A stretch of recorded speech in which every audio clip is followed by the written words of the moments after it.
Fuck yeah, everybody. Welcome to a brand new episode of Last Call at McLaren's, the best damn How I Met Your Mother podcast on the internet. I am one of your hosts, Josh, here with my best bud, John. Wait, I'm not going by John today. You must refer to me during this episode as Turd Ferguson. All right, Turd Ferguson. How are you doing today? Bro, the turd is back. I'm great, and I'm smellier than ever. Sweet. I like it. I hope there's no corn stuck in you, but we'll see how it goes. That was a corny joke. It was. So, yeah, we did 2 episodes last week, folks. We're here to do another 2 episodes this week. I hope you're excited. We're just about to wrap season 3, and then we're going to be getting into some How I Met Your Father coming up next week. Yeah. So it's going to We're gonna wrap up season 3 like Josh and I unwrap deli meat. That's right. We're going to bring it to you cold. There it is, folks. Take that however you feel. I'm not sure how I'm going to take that, but we'll see. You're going to take that on white bread with probably a slice of provolone and some lettuce, knowing you. No, I prefer the wheat bread, Turd. I prefer the wheat bread. Terry. Oh, I forgot you're a wheat bread. But yeah, he's gonna throw some lunch meat on there. He's going to throw some cheese on there. He's going to put probably some lettuce on there. You know it. Because Josh likes mayonnaise, he's going to put some fucking mayo on there. Fuck yeah, maybe some Miracle Whip instead. Probably a small fucking salt guy sprinkle of pepper. I have never salt and peppered a sandwich. I know that's a thing that some people do. I've seen that on like cooking shows before, but I've never done that. The only one I've ever done it with is turkey. Yeah. But it's got to be turkey from like Thanksgiving turkey, not just like random lunch meat turkey. Not the same. Interesting. Yeah, maybe I'll try it sometime. But we're not here to cook you guys a meal. No. We are here to talk about How I Met Your Mother, specifically season 3, episode 19. Everything Must Go. That's right. This episode debuted originally on May 12th of 2008. And man. Yeah, man. Directed by Pamela Fryman. Be fried! Written by Jonathan Groff and Chris Harris. I was listening to the commentary. Apparently, it seems like Jonathan Groff did a bit more of the work on this one than Chris did. I know the name John Groff for some reason, and I cannot pinpoint it. Well, I mean, I'm sure that he's done something that you... I mean, I know that we have mentioned his name before, obviously, but I'm sure that he's done some other stuff. Let's take a quick look here, folks. You know, sometimes you do things on the fly instead of right. If this is the same guy that I'm looking at, it might be. Let me verify. Looks like there is a Broadway person whose name is Jonathan Groff. Oh, I wonder if that's what I'm thinking of. Was that Jonathan Groff on Glee? Let me see. He's definitely in Hamilton. I see that. Funny Hamilton story. Okay. My kid knows the music of Hamilton. Yes, it was on Glee as Jesse St. James. Damn! I knew the name Jonathan Groff. Fuck yeah! I own that shit. It's not the same Jonathan Groff, but there it is. Well, give me credit. I knew the name Jonathan Groff, and I knew it was linked to Glee. Hell's yeah, the man. fact that is now being recorded and used in this episode. Damn it! Oh, that was good. This Jonathan Groff, he did 3 episodes of How I Met Your Mother. He did I'm Not That Guy earlier in this season, and then he goes on next season to do The Possible. Oh, I like The Possible. Yeah, that's a good one.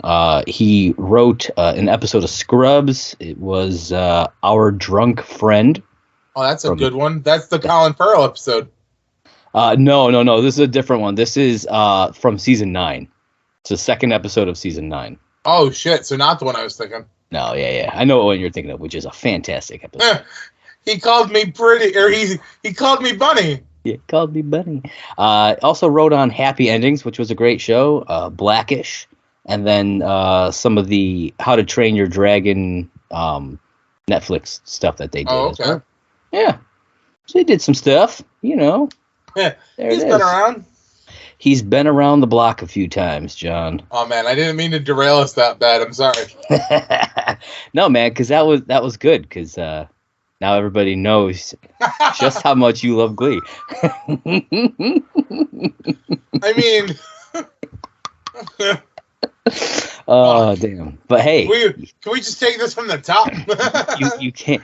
Hey, no. Hey there, mother lovers. No, nobody can say that you don't know your Glee actors there. I was like, because I was originally gonna be like, wasn't that Jesse St. James? And I was like, I know, I can't. I was like, but I'm pretty sure that was the guy on Glee.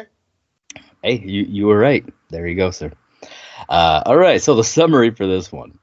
To avoid having to sell her clothes to pay to fix her apartment, Lily tries to sell her artwork. Barney learns who has been sabotaging his attempts to pick up girls and uses the opportunity to strike a blow at Ted. Yeah. It's kind of funny because, I mean, it's a good synopsis, but there's just a little missing out of it. Yeah. Yeah, I mean, you gotta have a little intrigue, a little mystery. You don't want to give it all away. Unless you're Abby. There you go. Speaking of Abby, according to the commentary, the Mystery Woman storyline was actually written and shot before the introduction of Abby. So when the show came out, it was 10 sessions and then the bracket. Okay. That's how it aired. Yeah. But apparently it was written and shot the other way around. Oh shit. Yeah, so when they first did it, they didn't know who the blonde was going to be. Yeah, they weren't intending it to be this Abby character. It's just, it kind of became that. Because they didn't really know at first. They were just like, we're going to do this. We'll figure out we'll decide later on who it's going to be. That's why when they shot it, the woman that goes to Lily has kind of wavy, curly-ish hair, as opposed to the straight hair. They had to reshoot that scene because they show it. Yeah. Again. They reshot that scene to have and actually put Britney Spears. I mean, it makes sense in the shot with this. So I thought that was really interesting. All right, so the episode starts off with future Ted revisiting Barney's problem of getting slapped by women for no apparent reason. Over and over. We get to see those 3 previous instances from before, and we get a new one here where he uses the plot of Jaws to hit on some woman. Yeah, I thought that was really fucking hilarious. Just like, dude, really? It's like, you have to really hope that she's never seen Jaws. I mean, depending on, because this was 2007, 2008? No. 2008, yeah. Yeah. So you figure a lot of people in 2007, 2008 who were in their 20s didn't give a shit about Jaws unless they were big movie fans. You're right. That is true. So for him, probably a decent chance that she hadn't seen Jaws, and obviously she hadn't. And so he gets slapped. He walks to the bar, comes back, gets slapped in the face, and he spots the woman, this mystery blonde woman, and he chases her down the street. First, he bumps into a different blonde woman in a purple dress, which I think is funny. The dress purple. We get our purple sighting, purple. And it's not her, but he still tries to hit on her, which is, classic Barney. Classic Barney. But then he sees her and he chases her down and he jumps onto the cab, which is great. A lot of cabs. In these episodes that we're doing here, in these 2 episodes, a lot of cab work going on. Well, it's pre-Ranjit being their perma driver. That's true. So he jumps on the cab, and lo and behold, he sees it's Abby in there. I love that he calls her Amy. He calls her Amy. It's Amy. Abby. Now here's my real question, though. We're gonna back up a little bit to him running the play. Yeah. So he's using the plot of Jaws. Mm-hmm. Did he say we're gonna need a bigger boat? I mean, I feel like I don't think he did say that, but I feel like he would say something like something more along the lines of his boat is big enough, referring to his penis as the boat. If I'm not gonna lie, if I was running the play, I'd be like, it was crazy. We were out there that day. We were on the waters. That shark came up and ripped our boat in half. And I knew right then we were going to need a bigger boat. Now, see, that would have been great. Like, that's how I would probably work it.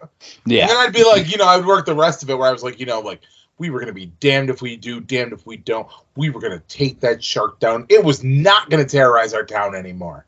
We lost a lot of good men out there on the field that day. Lot of lives lost. Now, here's what I wonder. So we talked last time about the playbook, or not the playbook. We talked about the bro code. Yep. And I was trying to remember. Okay, well, I know that they did publish another book, and I realized that I looked it up after the fact and sent it to you. That it is the playbook. You can get the playbook. Yeah. And I wonder if this Jaws play is in the playbook. I'm not gonna lie. I'm half tempted to order both of them for my book collection anyway. I mean, they're cheap. One was like $10, and the other was like $15. I think it's like that's pretty cheap. Yeah. Yeah. And I'm sure if you get them as a combo set, they're probably a little cheaper. Yeah, maybe.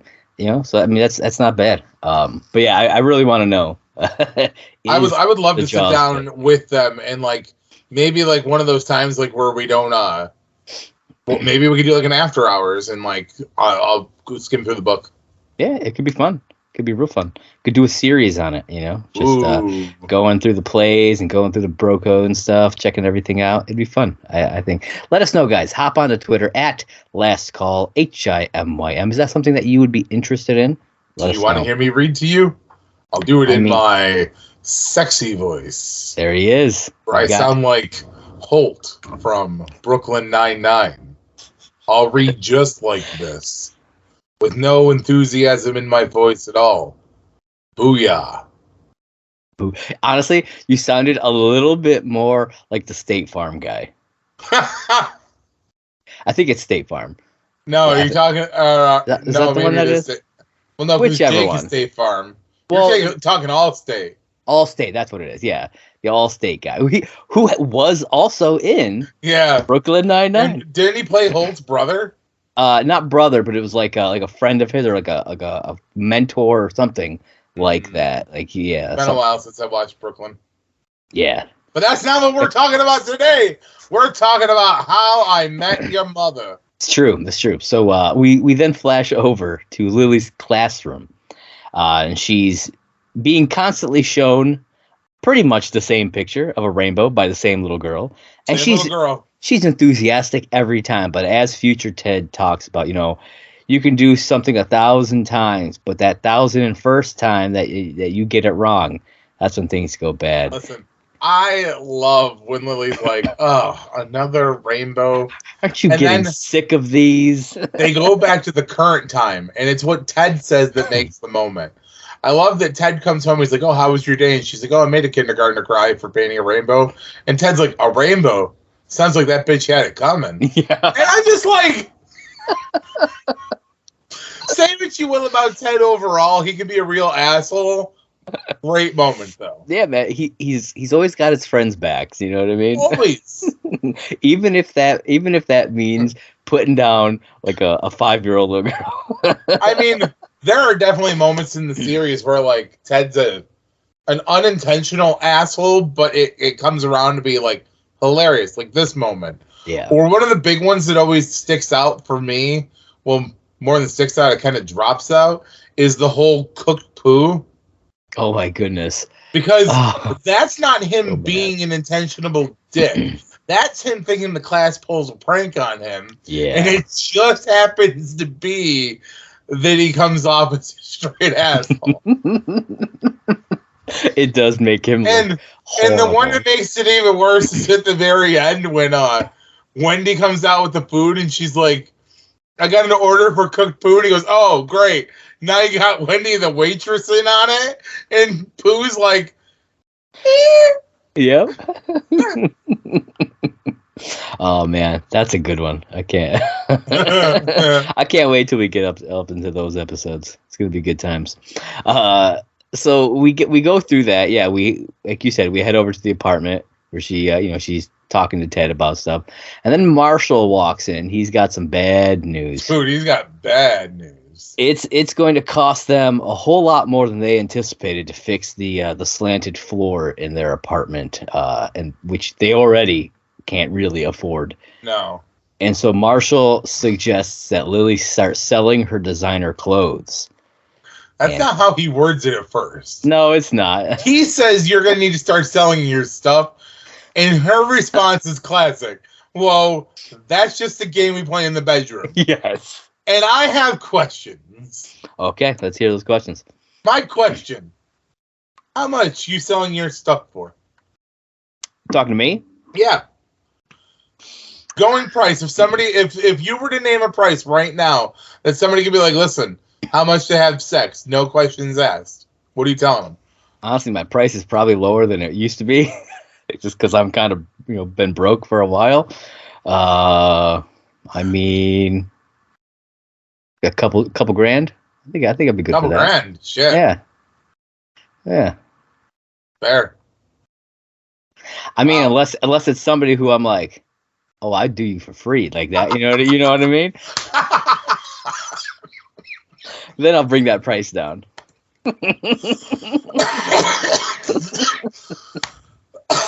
Oh, shit. I think I killed him, folks. I think I killed him. I wasn't expecting that. What about you?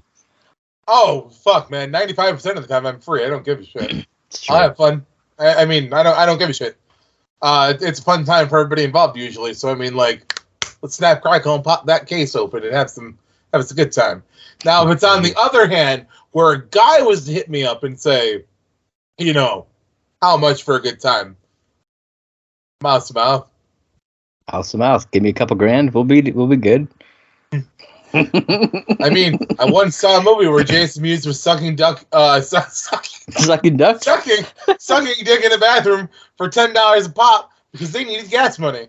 It's true. You got to go. You got to get what you got to get when you got to go where you got to go. It's as simple as that, man. It's the unwritten rule of the road, man. Yep. Unwritten rule of the road. Oh, man. Yes. All right. So, like I said, he suggests that she starts selling her clothes. And he's even made a website. Lily and Marshall sell their stuff.com. But that's not fair, though, because Marshall ain't selling anything. I mean, that's as far as we know, yeah. As far as we know, he's not. He's like, nobody would want to buy my, and I remember some sort of bowling shirt. Yeah, I love that. Because Ted's like, dude, he's like, no, I'm not going to sell it, man. But yeah, realistically, split happens bowling shirt. That's what it is. But yeah, realistically, he's not actually selling, as far as we know, anything. But I love Lily's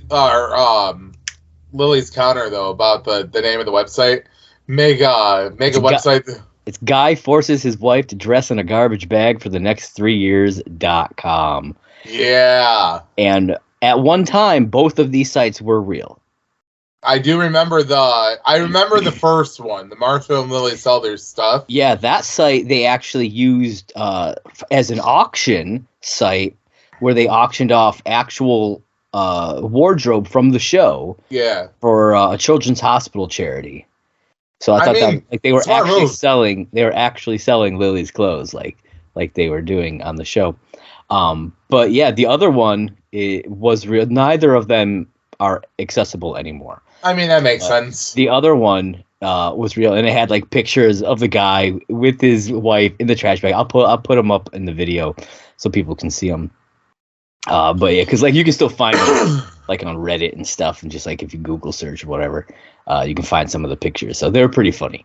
I remember when that site, because I remember going to that site. There was so many sites that they made for this. I was gonna say, I remember at one point, me and you used to sit down and we would circle through the sites once in a blue moon. Yeah. And I remember it. I just don't remember much about it. It wasn't one of those ones. There's quite a few of them that just aren't functional anymore, which is sad, but I mean, I'm sure they don't want to pay for the domain names for all these websites that, Yeah, it would have been nice if they like put them back up after How I Met Your Father started, because like it gave increased interest, in How I Met Your Mother. I'm sure. I think it would have been cool.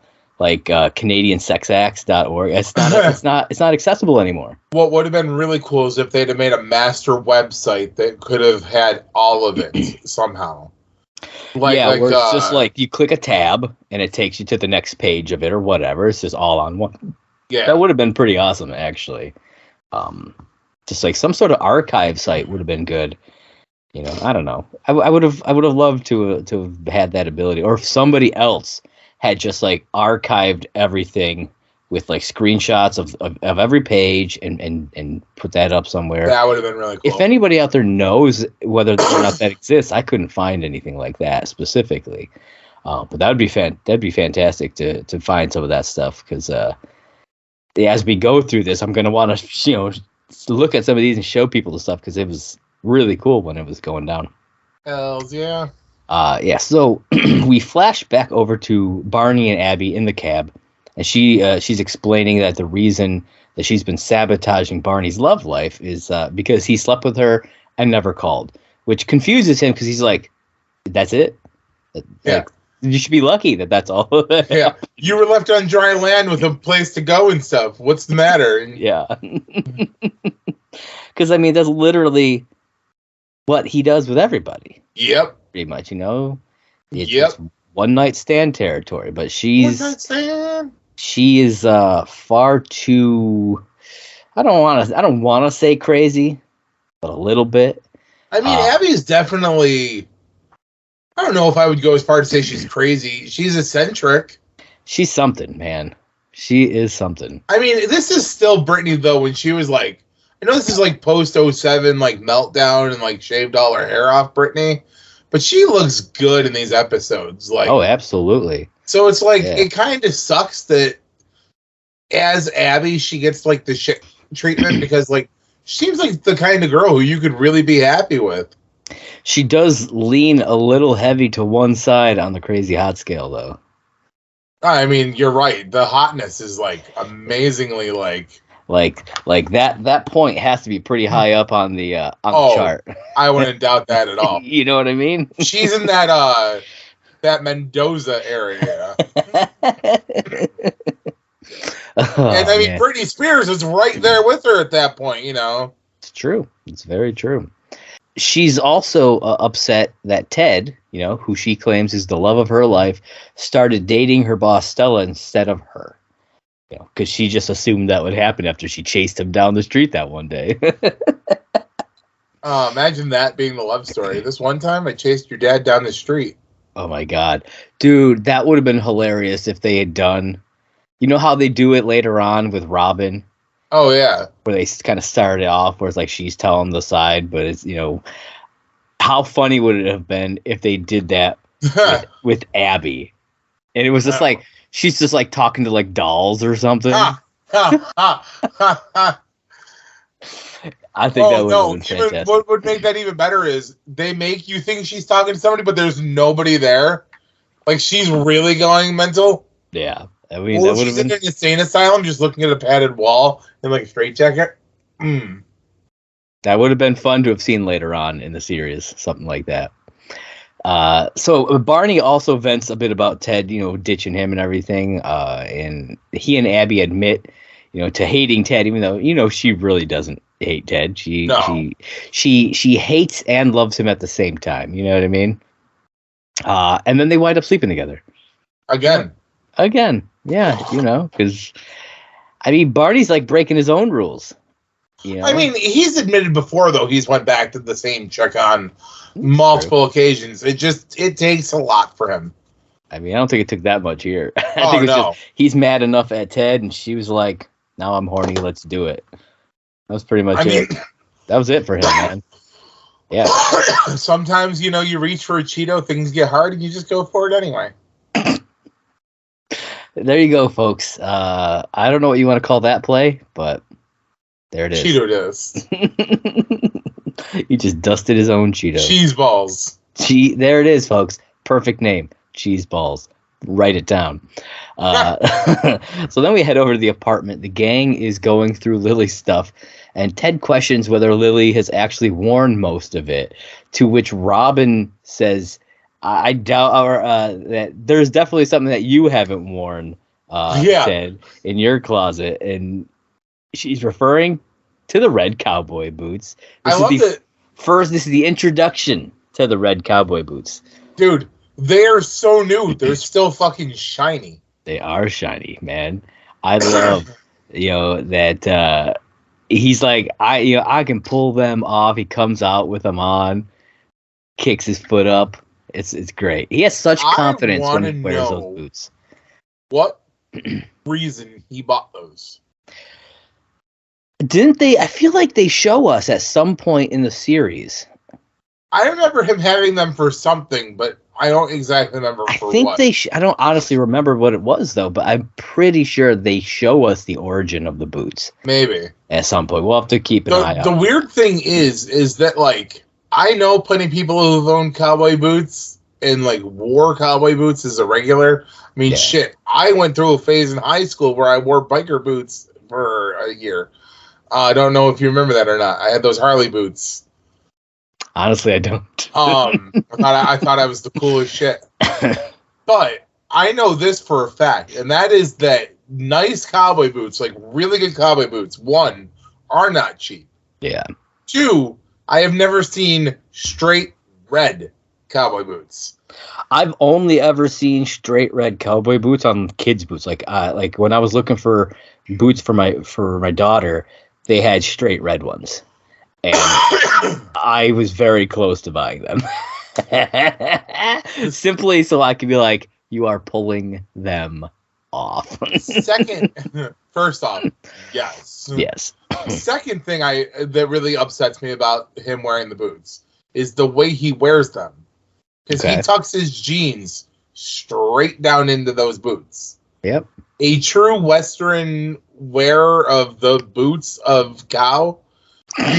You do. Yeah, I purposely said it that way for a reason. You do not tuck your fucking pants into your boots like that. Like, that is going to get you a straight punch in the mouth, and you're going to get roped, braised, and sent back to New York State. I mean, it is what it is, though, man. Like, you wouldn't be able to see the full glory of the boots. Ooh, you ready for this one? Tell me you've never been out of New York State without telling me you've never been out of New York State. And then show a picture of Ted wearing cut. There it is. Oh, shit. I like that. What else I like? The jokes that they make. Oh my God, him. They're great. They come up with some classic Western movies that include red cowboy boots. And I wrote them down here. They did The Good, the Bad, and the Fabulous. Which was my favorite. The Magnificent Kevin. And No Country for Straight Men. Now, I was listening to the commentary, and apparently they had a whole bunch of different alts for this joke that obviously didn't make it. And they went through some of them, so I wrote them down here. They've got How the West Was Wonderful. Sword Fight at the OK Corral. 3 Men to Yuma. Which I thought was a good one, man. I thought that was clever. Once Upon a Time in the West Village. And Male Rider. Instead of Pale Rider. You went with that. I was thinking Easy Rider. Oh, no. It's a motorcycle movie. So. Yeah, no. It's a play on Pale Rider. But yeah. Wow. And yet not one shot. Or maybe it hadn't come out yet. And what's funny, the Male Rider one was what's his last name? It's Taron. It's Kobe Smolder's boyfriend. Oh, Taron Terrell? Or not Taron Terrell. Blauman. Yeah. Guy who plays Blauman. He came up with that one. Nice. And that's why they didn't use it. They were like, yeah, we admit it. We were petty. We were like, this guy's not even a writer on our show. We're not giving that to him. Oh, shit. Fucking Blauman. Yep, fucking Blauman. They hate Blauman. I mean... They completely missed the opportunity, though, to take a shot at Brokeback Mountain. Yeah, I don't think that one was out yet. I'm not 100% sure what year that came out. Let's take a quick dive here, folks. We're going to look at some Brokeback Mountain here. And, actually, you know what? 2005. It definitely was out. So yeah. They could have done something with that. They could have just said Brokeback Mountain if they'd wanted to. Well, that's what I'm saying. Like, they could have just said Brokeback Mountain, and they didn't. Yeah. So they missed an opportunity. Yeah, it's fair. Lily is sad about selling her clothes, and she decides, you know what? I could just sell my paintings instead. You know, it's a great idea. And we loop back to the beginning of the episode where you can say something right 1,000 times, but that 1,001, you're gonna mess up. Yep. Because time, Marshall, man, as many times. Although I will defend him on this one. Lily's art is nice, but never once in the history of the show, except once, do we ever see her get paid for a painting. Is that I mean, see her get paid? We hear about her getting paid because Zoe buys paintings from her. That's later in the show, though. Up till this point, though. Up till this point. The only painting we know that she has ever sold is the one Barney bought. Yeah, and that only happened because they found Marshall's nude art. That's true. And Barney decided he had to have one. It's true. I mean, she flunked out of art school, you know, of the art program thing that she was doing. Yep. You know, like, I love Lily, but at this stage, I think a lot of what it is she's not confident enough in herself for it. It's just like Pam from The Office. I don't know if you remember. Do you remember when they did the art show episode? Yeah, and Michael buys the... Yeah.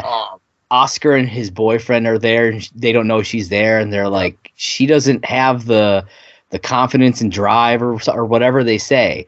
It's kind of the same for Lily. Yeah. At this stage, it's almost like a hobby. You know what I mean? I agree with that. It kind of bugs me because, like, I understand where Marshall's coming from at this point. You need $1,500, and you're going to be like, oh, let me take this basic fucking painting and sell it for $500. Most people are going to be like... I mean, granted, it is New York City. You're right. You know? It is New York City. Although, people do buy a lot of not great stuff because they want to seem fancy. You know what I mean? You're 100% correct. I will address the other part of this that I want to address when we get to it in the episode, but, like, to be continued. Okay. But yeah, so Marshall definitely sticks his foot in his mouth there. But he agrees to give her a week to make this money to sell. She's going to, like you said, $500, try to sell 3 paintings. Yeah. He's going to give her a week to do it. I mean, $1,500 in a week, that's stretching for a lot. Yeah. I don't even know people who work 40 hours and bring home $1,500. Yeah. I mean, show me that job, please. You know what I mean? Show me the money. Show me that money. So yeah, the first thing that they do, Lily displays her art at a friend's gallery. Yeah, which I thought was funny because like a lady comes up to her and she's like, "Oh, I love it," but she's talking about her shirt. She's like, "I'm not selling my clothes." I kind of wish we had seen Barney in the background doing one of his like like the Admiral or whatever it was. Yeah. The Van Schmoot? No, Van Schmoot is the... Oh my God, what is it? It's the Admiral something like that. It's where he's the Ferdinand something Ferdinand. I don't know, but it's like he's got like the military. The Archduke of Fenway. The Archduke. Well, and that's what it is. The Archduke. That would have been hilarious to have seen. Then they head over to a local coffee shop, which I love this scene just because the different ways between Robin and Ted to try to hype this pay. It's so hilarious to see them go back and forth. I love the shit talk after Robin and Ted both try. Because, like, poor Robin's struggling. You can clearly tell she doesn't know shit about art. The colors are neat. The brush strokes look neat. Would you say it's more neat or neato burrito? Oh, I love when she makes fun of the boots, and he's like, "I'm pulling them off," and the entire whole shop laughs. Everybody, oh, it's so funny. Interesting thing, that coffee shop is the exact same coffee shop from Swarley. No shit. Yeah. So you know how every once in a while you shoot a scene differently in your head? You're like, oh, if I was going to do something, this is how I would have shot this scene. Mm-hmm. Okay, I'm going to pull a Ted here. Watch this episode probably 1,000 times. First time in my life I've watched this episode and go, I would take a scene from another thing and add it into here because it would have been fucking hilarious. But it would have had to have been a background thing and drawn away from what they were doing. Okay. But it would have been. So imagine they're having this conversation. The guy just kind of like stumbles past them. And you hear the coffee barista and they're like, hi, what can I get for you today? He's like, did you see the game? Because I was there. Roethlisberger was all like, huck it, chuck it, football. That would be a fun combo of things. Yeah, I think that would be cute dog. I would have loved to have seen Marina Baccarin's character in the background. Because she was the barista in Swarley, you know? Yeah. I would have loved to have seen her in the coffee shop. I think that would have been really funny. The only other thing I would have possibly done different is have them do like instead of bring her in, have Gunther behind the counter. Merge shows. Yeah, I mean, it's New York City, bro. It's true. You only got so many coffee shops. I mean, it's not like there's a Starbucks on every fucking corner. Not yet. Give it, give it a few years from. I was gonna say, give it actually, it's 2008. So I mean, yeah, they're getting there at that point. Yeah, they're definitely getting there, just not quite there, Man, we're having so much fun with this episode. Let's keep going. Hells yeah. So we flash back to Abby's place. She and Barney still in bed. Still in bed, bro! And they're talking about Ted now.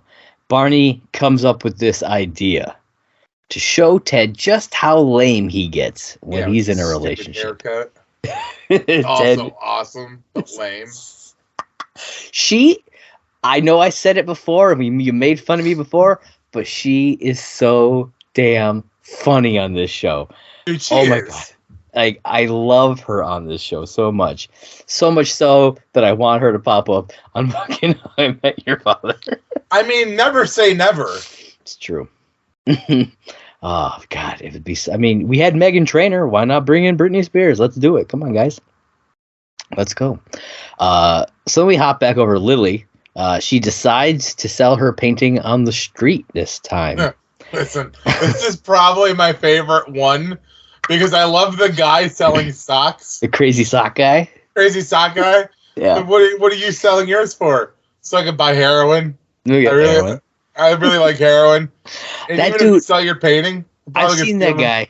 I've seen that guy in so many things. He is so fucking funny. He's such a good comedic actor. It's insane, and I loved him here. Yeah, this is even another one of those. I love where she's like, I feel like I'm probably not going to sell it. He's like, yeah, no, it's not very good. Yeah. He's just straight up with her. I still like how he's like, even if you sell it, I'm probably going to steal your money and go buy heroin. Yep. Like, she's like, well, thanks for that. Thanks for the honesty, crazy sock guy. Oh, man. But then as she's about to leave, she's approached by the G-Quacks, John. The gay couple without kids. It took me a while. I'm not going to even deny this. I'm going to be 100% honest. I never understood what G-Quack stood for until today. Oh, really? You never you never caught it on any other watches? Never caught it. I just assumed the G-Quack was some Deus Tripla that I couldn't figure out. Gotcha. And then it dawned on me today that they literally tell you it's a gay couple without kids. Yeah. G-Quack. Yep. And I was like, oh, man, I felt really dumb. But now I'm like, oh, G-Quack. Yeah, I know G-Quacks. Yeah, man. Now you got it. So do I. Yeah, absolutely. And they buy her painting for the $500. Yes, and she is so excited about it. You know. And this is where I have a problem because she instantly goes to Marshall. Like they go next scene. She's in the bar. And she's like, oh, I'll give you a Lily original. And she's got a napkin and she flips it. And it says, suck it. Yeah. And it's like, first off, you raised $500. You sold one painting. One fucking painting. Yeah. Stop being a cocky, arrogant bitch. You didn't raise the 1,500. You raised a third of that. Yeah. And that's a 33rd and a 33 and per. I can't even do it. I can't because I'm too far ahead about it. So just know. But yeah, like if she wanted to be cocky like that, she should have you wait until you get it all, and then you say, "Here's $1,500. Suck it." You know what I mean? Yeah. Because okay, sure, you got $500, but if you don't sell another painting, then you're still out you're still down 1,000. You still got to sell all your stuff. Like it's plain and simple. But yeah, the whole gloating and everything, Marshall takes it pretty well. So you know what I mean? I mean, he has to, man. He doesn't want her to sell her shit, and he's trying to be supportive after sticking his foot in his mouth. That's true. And so Ted suggests that she call the G-Quacks to see if they'd be interested in some more of her paintings, or like to sell to some of their other G-Quack friends and whatnot. Fabulous. After she heads off, we get Barney and Abby showing up in their matching powder blue outfits and khaki pants. I love the sweaters that they're wearing. Yeah. I'm not going to deny it. I'm not a big sweater guy, but I'm like, I'd wear that. Yeah, I like the color, definitely. And they're acting all cutesy, trying to show Ted what he's like. Barney's wearing glasses. Yes. Yeah, apparently I was listening to the commentary, and Jonathan Groff told the props people, was find some old dad type glasses. And apparently what they did is they looked at him and just got glasses that looked like his, because he apparently wears that style of glasses. Ouch. It made me laugh quite a bit when I was listening to the commentary. So, they go through this whole thing, and to really kind of put a capper on this bit that he's doing, Barney decides to propose to Abby. Oh, yeah. Problem is, Abby doesn't know it's a bit. I mean, Barney plays it off like it's a bit. Yeah, well, she thinks the proposal part is real. I'm wondering if he didn't tell her. Probably not. I mean, Barney, probably not. That's true. Yeah. It's Barney. And so she runs off and calls her mom. Called her mom. And then we go back over to Lily. She's called up the G-Quacks and offers her other paintings to them, but is told that the only reason they bought it was for the frame. Which he says is an original Anton Kreitzer from the turn of the century.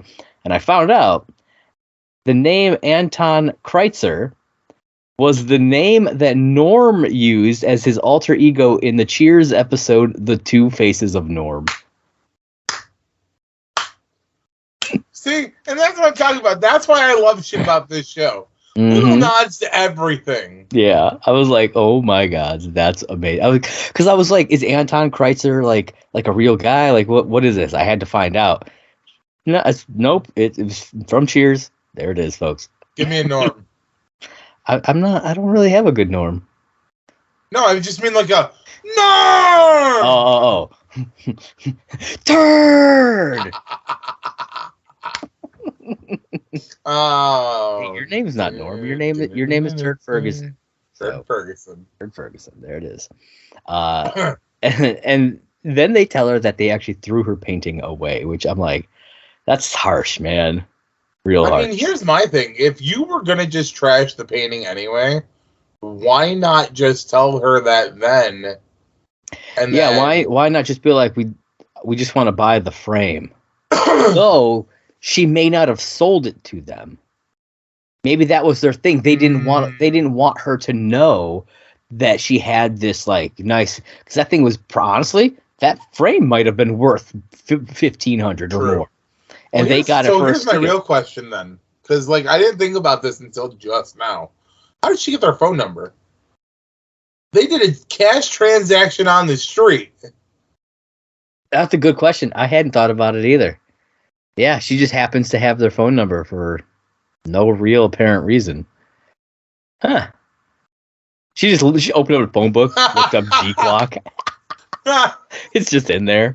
I mean, there you go, folks. Where the G clock's down on 7th, can't miss us. Mm-hmm. Mm-hmm.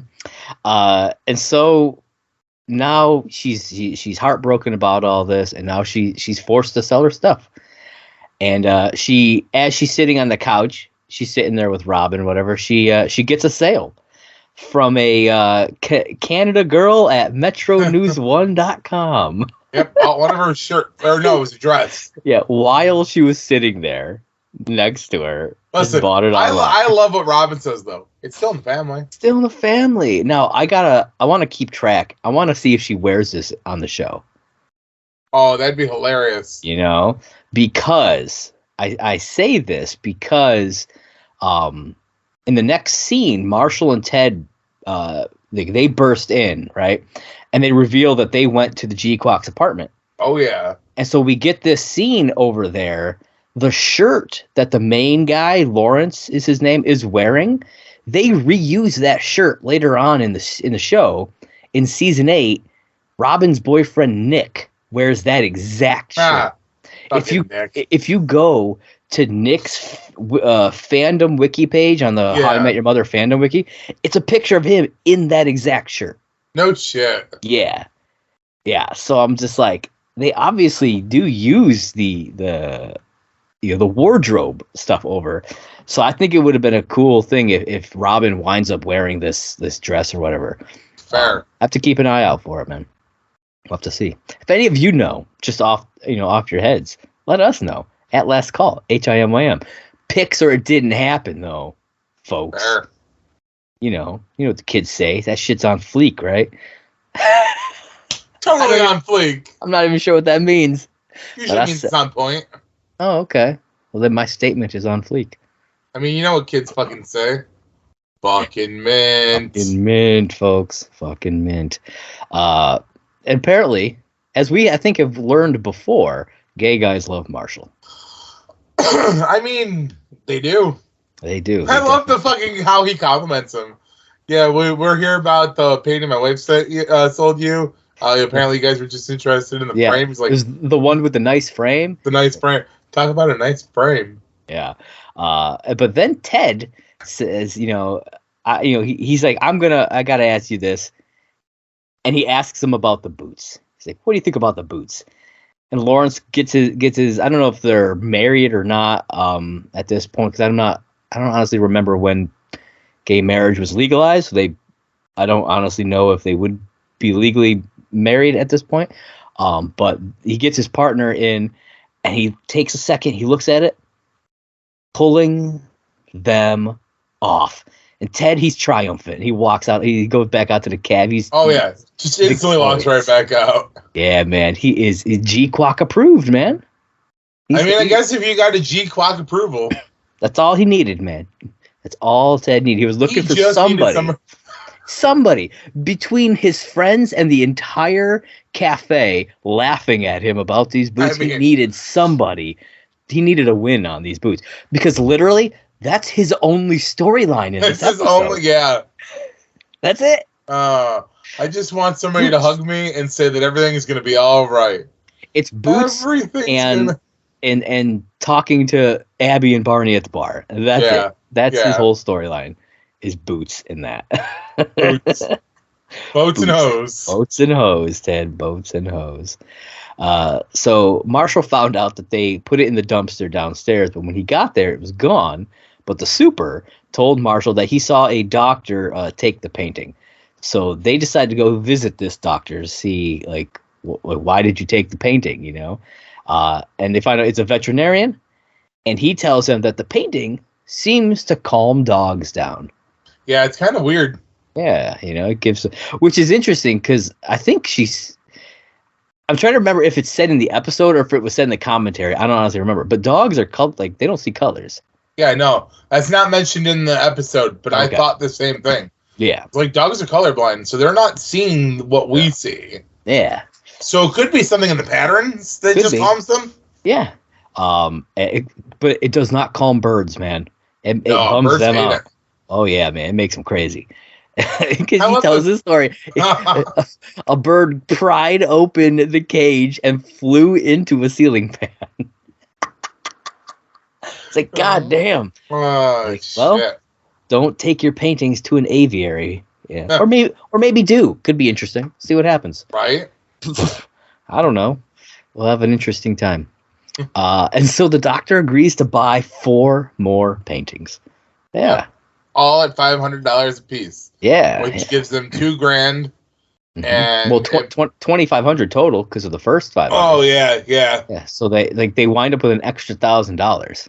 Yeah, which Marsha wants to reinvest into Lily in her art. Yeah, and then he sets up a second website for her in this to sell her artwork to veterinarians, and it makes me wonder: is this artwork for veterinarians site the site that Zoe bought it on?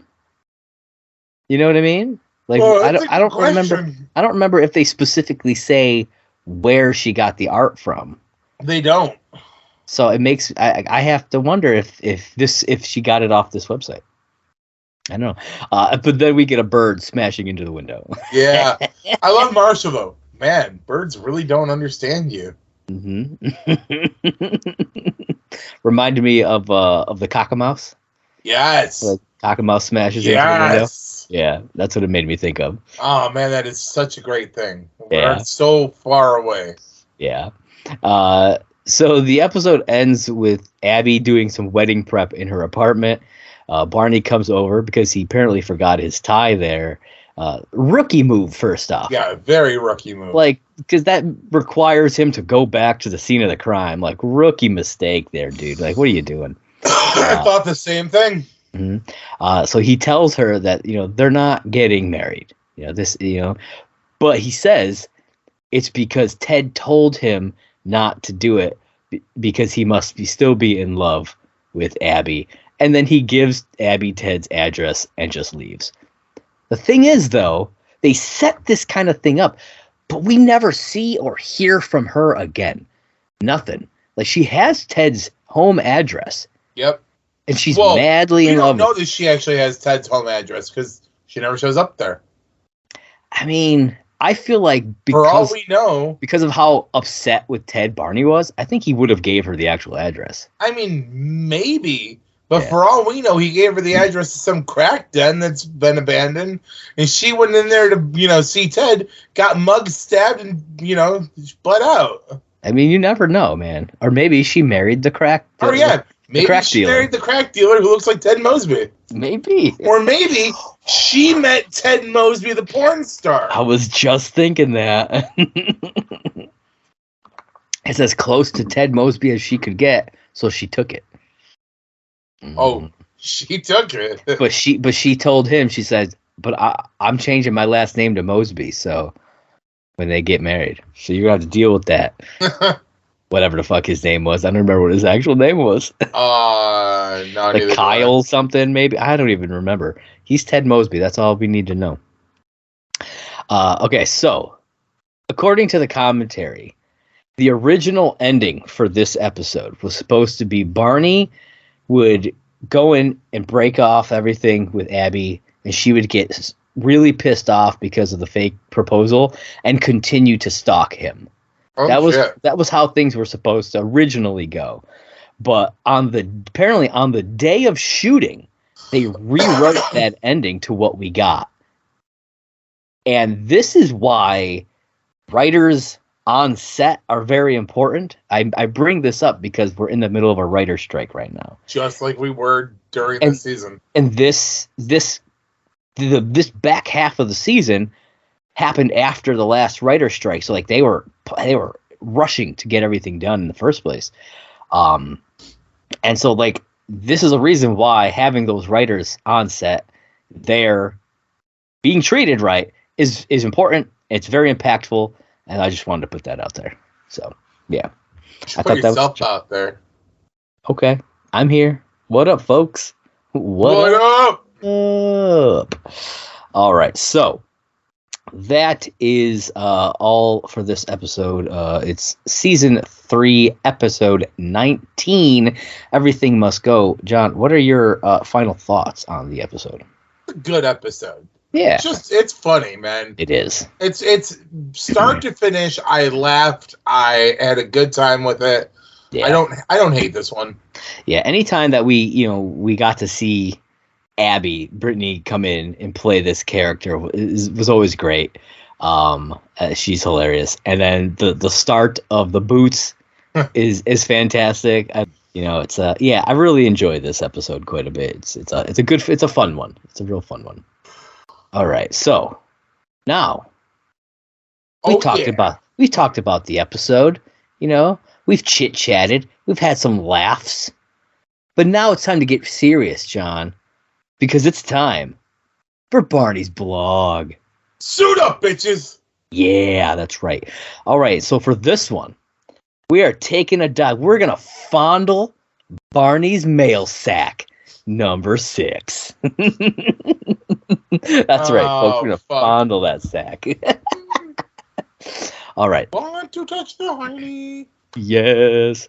Okay, so this one starts off, Dear Barney, you know how you're always right about everything? You know how you have an uncanny ability to dispense with a theory with some words of wisdom that undoubtedly always prove right? And how you look really, really awesome in suits? Well, I can't believe I'm saying this because you've taught me so much and I owe you the world, but I think I'm going to respectfully disagree with you on serious relationships. See, I'm in a relationship with my doctor girlfriend, Zella Stinman, and the more serious we get, the more it seems like birds are singing, angels are jumping from cloud to cloud, and little kids are playing tiddlywinks in grassy fields or whatever they do.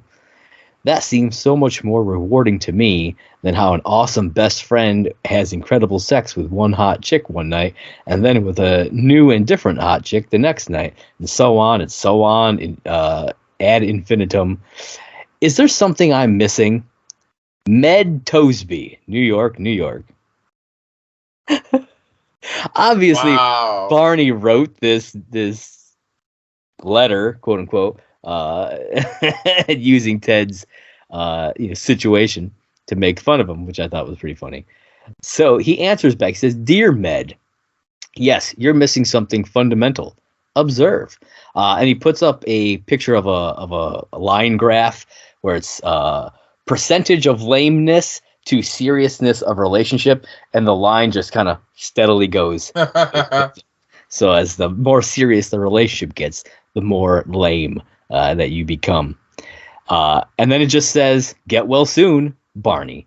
That's wow. it. Plain and simple. Simple little blog today. Yep. It's just that. And it's just his little dig at Ted. I was going to say another little dig at Ted. Yeah. Damn. He had to use it. Or as this says, Med Toesby. So here you go, John. Ted Mosby, Med Toesby, Jed Mosley, or Jed Mosby. Who you got? Oh, there's definitely a point where he's like, my name's Ted Mosby. He totally did. Oh, he said it. He totally said it. Shit. But yeah, so that, folks, that was Barney's blog for this week's episode. You got any extra I guess thoughts you here? could say Barney's sack was a little light. Yeah, a little light in the sack there, Barney. You got anything else? Any last thoughts? Sadly, I do not. I think this is a good episode. All right, so then why don't you let everybody know where they can find you? Listen, people, I say it every time. Twitter. Go to Twitter. Find me on Facebook. Hell, one time I gave y'all my phone number.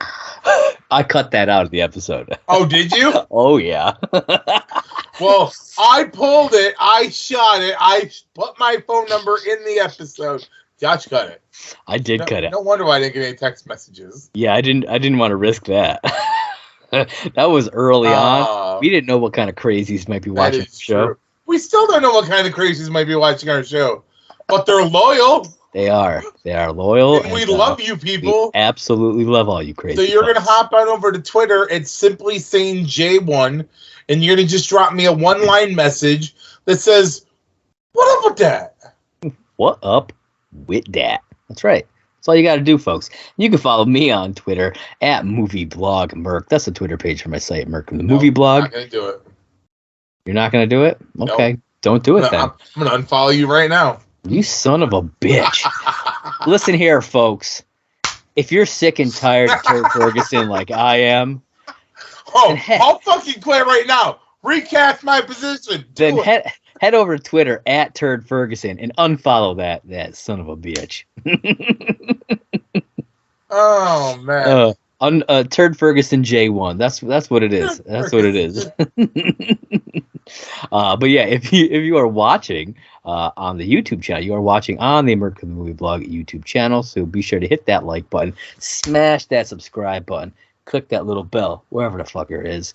And remember, if you're watching from your mobile device, you can use that little bell to set notifications to let you know when we drop our content. Hells yeah, you can. If you're listening on audio, be sure to head over to anchor.fm/lastcall, HIMYM. Leave us a voice message there. We'd love to hear your beautiful or not so beautiful voices there. Ask us some questions. Leave us some comments. Tell us your concerns. Whatever. If it's good enough, I mean, I'll still probably put it on there. If you're like, you guys suck ass, I'll still probably play it, and then we'll talk about it. And we'll make fun of your voice for it. I mean, Josh might just suck an ass once in a blue moon. You can't discriminate. Hey, man. Until you've tried it, don't come at me. Or maybe you can for a couple grand. Who knows? You can. Sure. We'll hammer that out in the fine details. And if you are listening on Apple Podcasts and you like what you're hearing, you can leave us a 5-star review, and we will read that out on air as well. Be sure to hit us up on Twitter and Instagram at Last Call, HIMYM. And I think that's all I got for him, man. What do you got for him? In my head, I'm just thinking, man, if they really like us reading shit out, jump on over at Patreon. I'll read you a book. I'll be like, golden snitch pin. There it is. Warning, choking hazard. Not for children under 3 years old. Made in China. It's like your own version of an ASMR. There you go. Listen, I'm going to say it nicely today. You don't have to go home, but you can't listen here. All right. Catch you guys next time.